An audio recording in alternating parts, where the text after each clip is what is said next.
요즘 며느리들 이야기 들어보신 적 있으세요? 시어머니 때문에 우울하다고 합니다. 밥을 어떻게 해야 좋아한다는지 몰라서, 빨래를 어떻게 해야 마음에 든다는지 몰라서. 그럼 예전엔 달랐나요? 아니요. 예전도 마찬가지였습니다. 그런데 왜 그땐 며느리들이 받아들였을까요? 왜 누군가는 견딜 수 없게 힘든데, 누군가는 그게 당연하다고 생각했을까요? 그 이유를 오늘 천천히 풀어봅니다. 시간을 1960년대로 돌려봅시다. 어느 시골 마을에 20살 여자아이가 있습니다. 이름을 영순이라고 하죠. 영순이의 선택지는 몇 개였을까요? 첫 번째 선택지 결혼해서 남편 따라가기. 두 번째 선택지 없습니다. 아니, 정확히 말하면 선택지라고 부르기 민망한 것들이 있었어요. 관에 들어가기, 절에 들어가기, 혼자 남아 동네 따돌림 받기. 교육도 없고 기술도 없고 취업 정보도 없는 그 시절, 여자아이가 할 수 있는 일이라곤 남편 되는 사람을 정해지는 것뿐이었어요. 그런데 여기서 중요한 거 알아요? 그것도 그녀의 선택이 아니었다는 거예요. 아버지가 정하고, 어머니가 동의하고, 중매쟁이가 중간에서 설득하고, 그렇게 결정된 남편의 집으로 가는 거였어요. 그래서 시집을 가는 건 단순히 한 남자와 만나는 게 아니라 그 집의 모든 규칙으로 들어가는 거였어요. 그 엄마의 모든 습관 안으로, 그 집의 모든 역사 안으로. 여기서 질문이 생기지 않나요? 이건 너무 불공평한데요? 그래요. 너무 불공평했어요. 하지만 영순이는 알았어요. 이게 불공평하다고 느껴봤자 달라질 게 없다는 걸. 시집에 가서 첫날 밤, 영순이 시어머니는 며느리를 불렀어요. 이 집 밥맛을 기억해. 그건 단순한 밥 얘기가 아니었어요. 그 집의 기준이라는 뜻이었어요.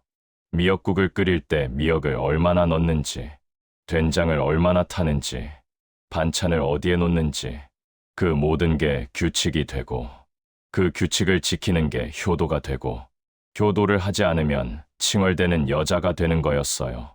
지금이라면 뭐라고 하겠어요? 왜 내 방식은 존중 안 하고 자꾸 참견해? 맞아요. 정상적인 반발이에요. 근데 그 시절엔 왜 영순이는 안 했을까요? 한 가지 이유가 있었어요. 바로 이거예요.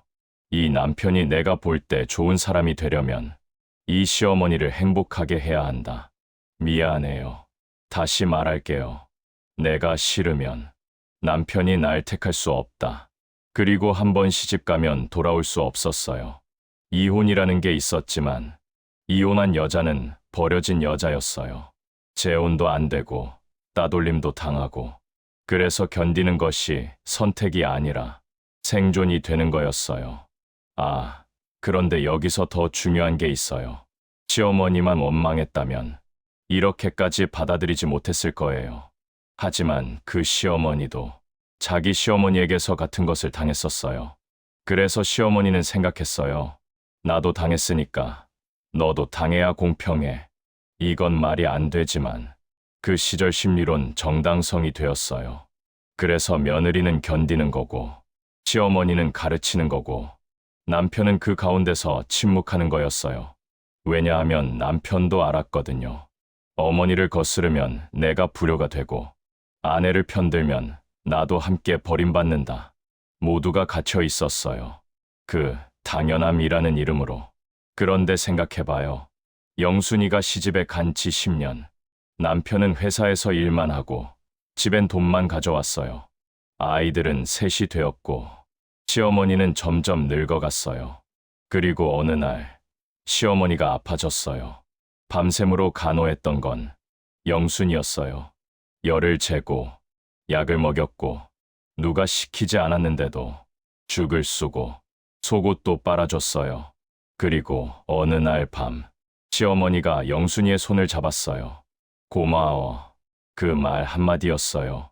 영순이는 울었어요. 왜냐하면 그때 깨달았거든요. 아, 이 사람도 아팠구나. 이 사람도 자기 시어머니에게 당했던 그 고통을 나한테 반복하면서 어쩔 수 없었던 거구나. 그리고 지금 그 나이가 되니까 비로소 미안해하는 거구나. 이게 깨달음이 되는 순간 시집살이는 더 이상 고통이 아니라 역할이 되었어요. 아니, 더 정확히 말하면 자신이 당했던 것을 다음 세대에 반복하지 않겠다고 다짐하는 증명이 되었어요. 시어머니를 잘 모신 건 시어머니를 용서한 거였어요. 그리고 그 용서가 있었을 때 자신의 고통이 의미를 갖게 되었어요. 그래서 그 세대의 며느리들은 심지어 견디면서도 말했어요. 내 딸라면 이렇게 시집 보내진 않을 거야. 내 아들이 결혼하면 며느리를 딸처럼 대하라고 할 거야. 시집살이를 견디는 게 아니라 시집살이라는 악습을 끝내기 위해 자신이 그 고리를 맨몸으로 버티는 거였어요. 그게 당연하게 받아들였던 이유였어요. 그래서 지금의 우리가 할 수 있는 생각은 이거예요. 예전 며느리들이 시집살이를 받아들였던 건 약함 때문이 아니었어요. 무지 때문도 아니었어요. 주어진 조건 안에서 자신의 인생을 의미로 바꾼 것이었어요. 그들은 욕을 할 수도 있었어요. 반발할 수도 있었어요. 도망칠 수도 있었어요. 하지만 그들 중 많은 사람들은 그 고통을 세대의 변화로 바꾸기로 선택했어요. 그리고 사실 그 덕분에 지금의 며느리들이 시집살이를 거부할 수 있게 된 거예요. 자기 시어머니가 말했거든요. 너는 다르게 살아. 지금 생각하면 그 세대의 며느리들이 남긴 말이 이거였어요. 우리가 당한 것으로 끝나자. 그게 얼마나 큰 선물인지 지금의 우리는 알지 못합니다. 왜냐하면 우리는 그 고통을 당할 필요가 없으니까요. 대신 우리가 할 수 있는 건 그들을 이해하는 거예요. 그것도 미안해라는 마음으로가 아니라 정말 잘했다는 마음으로요. 그 시절을 살았던 분들, 특히 시집에 가서 견디셨던 분들께 드리고 싶은 말이 있어요. 당신들이 견디셨던 것은 당신들이 약했기 때문이 아니었어요. 당신들이 아팠던 만큼 다음 세대가 자유로울 수 있었어요. 당신들이 용서했던 만큼 이 세상이 조금은 따뜻해졌어요. 그리고 당신들은 충분히, 정말 충분히 잘하셨어요. 이 시대를 살았던 우리는 최선을 다했을 뿐입니다. 그 말씀을 꼭 드리고 싶었어요.